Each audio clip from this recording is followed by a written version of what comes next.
Looks like they're getting ready for a new tenant.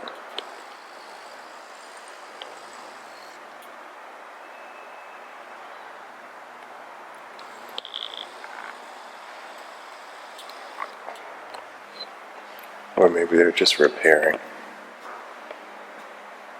Leona Smith, 1910-1981. Right here.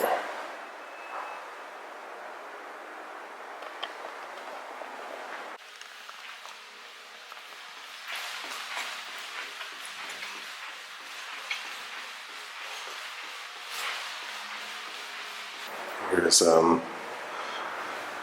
where I have all of the cremated remains and the smaller ones.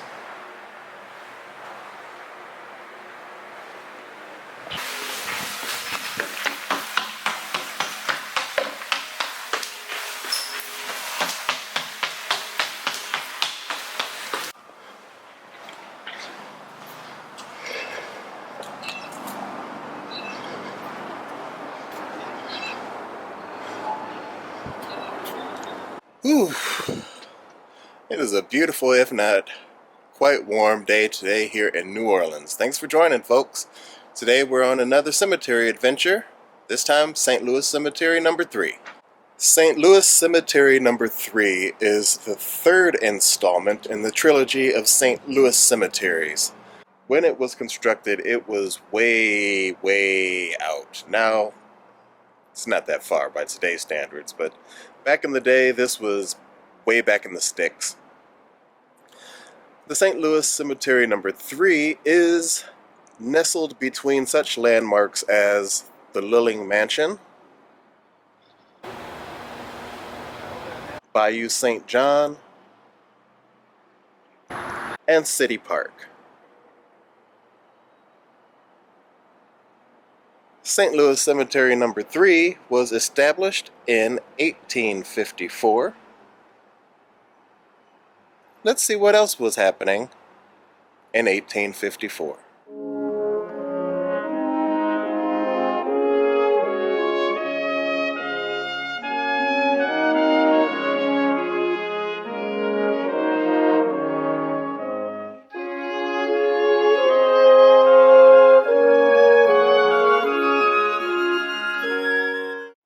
This cemetery, unlike St. Louis Cemetery's numbers 1 and 2, which are much more like city blocks that are just stuffed with tombs, this cemetery is characterized more by its long lines. It's very linear, and the monument theme here seems to be big granite. There's lots of big granite tombs here. I always enjoyed when people did this on their monuments, and these are pretty good. Enamel, hand-painted pictures.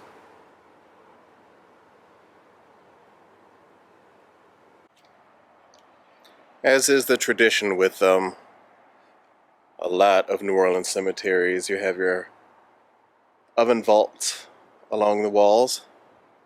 If you're not familiar with oven vaults, they're very clever. One family, or not, can purchase a vault, or more appropriately lease it, or at least this was the practice when they were first started. Once you lease it, you inter your loved ones, and it doesn't take long with the heat down here for the body to cremate itself within the tomb. That's why they call them oven tombs, because not only do they look like ovens, but they function like them as well. So the body would be reduced. After a year and a day, it could be reopened. The remains would then be swept to the back of the tomb, where they would fall down a shaft, and the tomb is ready to be reused again. So it's not uncommon for, in the case of these two tombs, where there are multiple people in such a small tomb, because they would just remove the casket, sweep the bones to the back, put the next person in. And that's how you can have what seems to be like an unfathomable amount of people in a single cemetery, but these reusable tombs are pretty clever.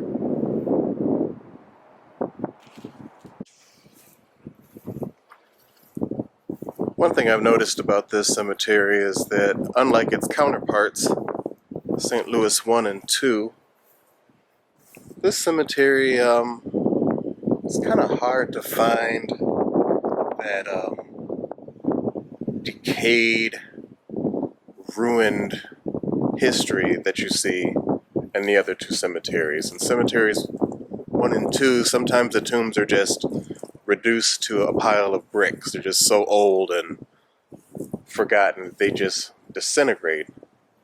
And here, there's a lot more modern feel, or a new feel, even though some of these tombs are kind of old. The feel of the cemetery doesn't give you that old feeling. As this is the original marker for this tomb, the only thing I can see is 1913 Orleans. That's all I got. But it's cool that they saved it. Let that be a lesson. Do not get a marble headstone, it won't last. More of our friendly neighborhood oven vaults. And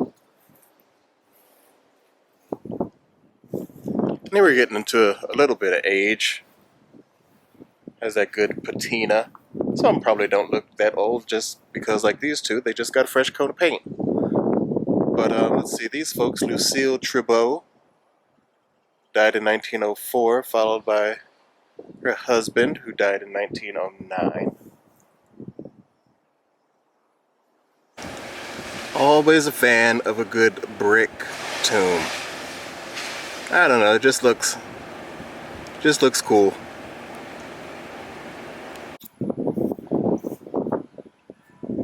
This is another cool thing that I like that you see a lot in this cemetery.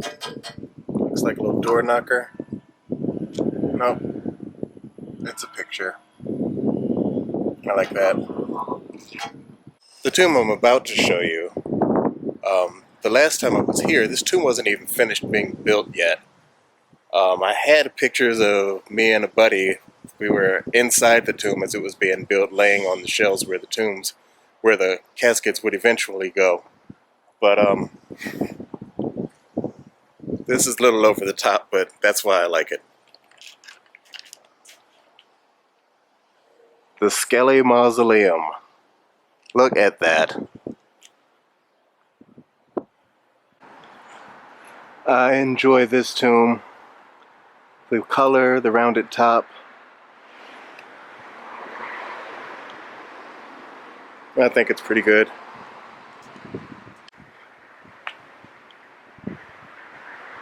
More big granite.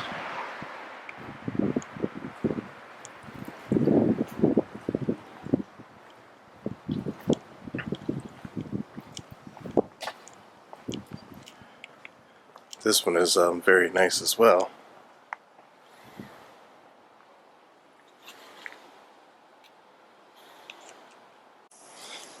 Okay, let's see what we got here. The Young Men's Benevolent Association, 1866. Closer still.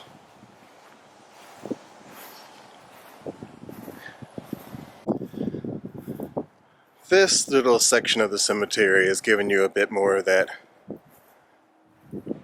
weathered, aged sensation. Ah, this one right here. This white tomb is made of cast iron. I've seen several of them like this. Seem to be like a kit tomb or something, like a Sears house. Yeah, all cast iron. This tomb has clearly fallen on bad times.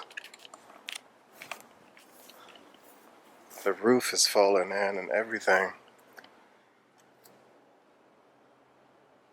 Straight up to the sky.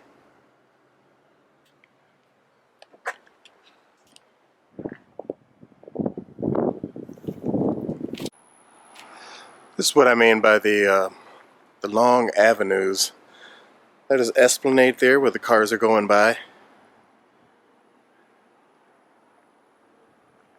And way back there, that building there was the Mausoleum. We're towards the front of the cemetery, and clearly this is where a lot of the older tombs are.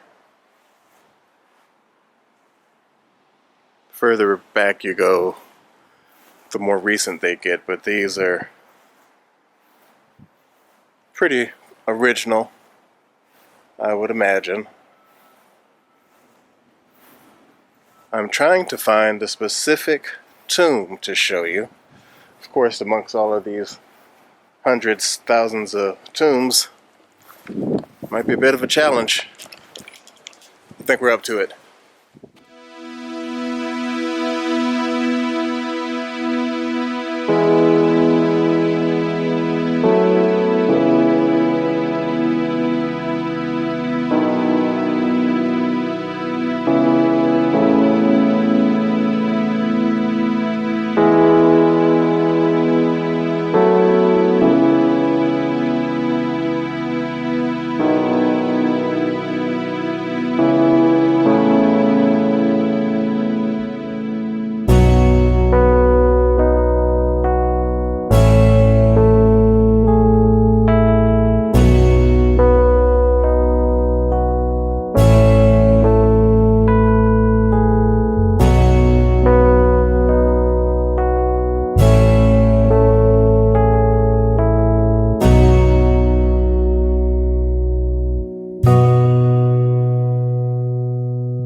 This mausoleum here is the Hellenic Orthodox Community Tomb.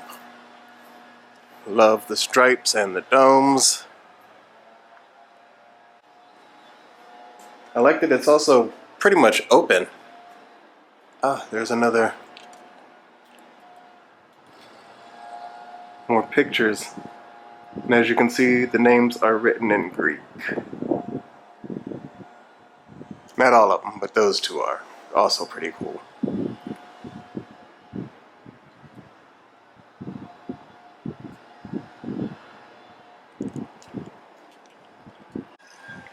Here's some of the newer mausoleums. I believe these are newer. This one doesn't have any names on it, so I'm going to imagine it is.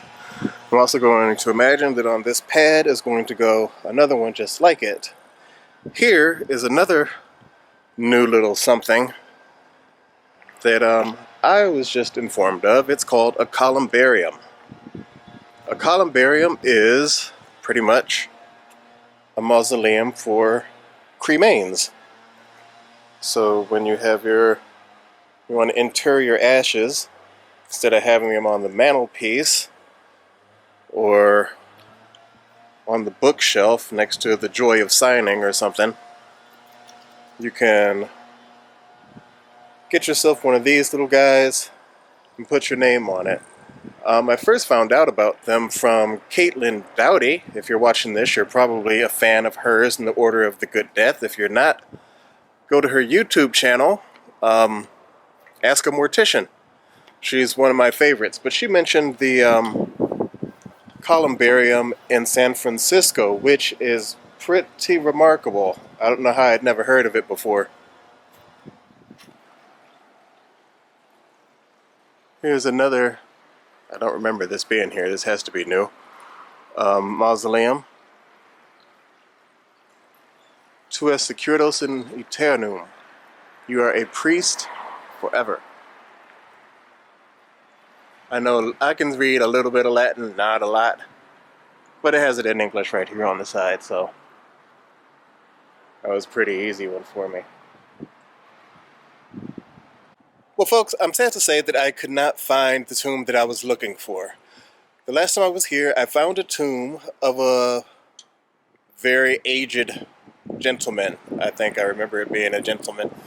Just like last week of making this video, we celebrated the birthday of the oldest woman in the United States, who was 116.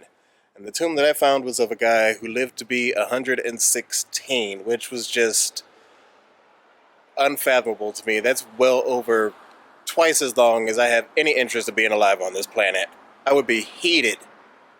I just don't see how that's necessary. My first response was that Jesus was like, you're just not ready to be here. You're going to be up here stirring the pot, starting stuff. You just need to stay down there until you get it together a little bit more, and then we'll renegotiate on your entry to heaven. That's my take on living that long. I don't see it. Well, this has been our look at St. Louis Cemetery No. 3. If you like this video, give it a thumbs up. If you've been here and have any thoughts about anything you've seen here, or if you know the tomb that I'm talking about with the old guy, leave a comment in the comment section. Don't forget to hit the notifications bell and hit subscribe. You can follow me on the social medias. On Facebook, first name Sites4, last name Sore Eyes. Instagram, Sites for Sore Eyes, #1. That's Sites for Sore Eyes, followed by the #1. And this is Sites for Sore Eyes signing off. Until next time, be safe. Bark!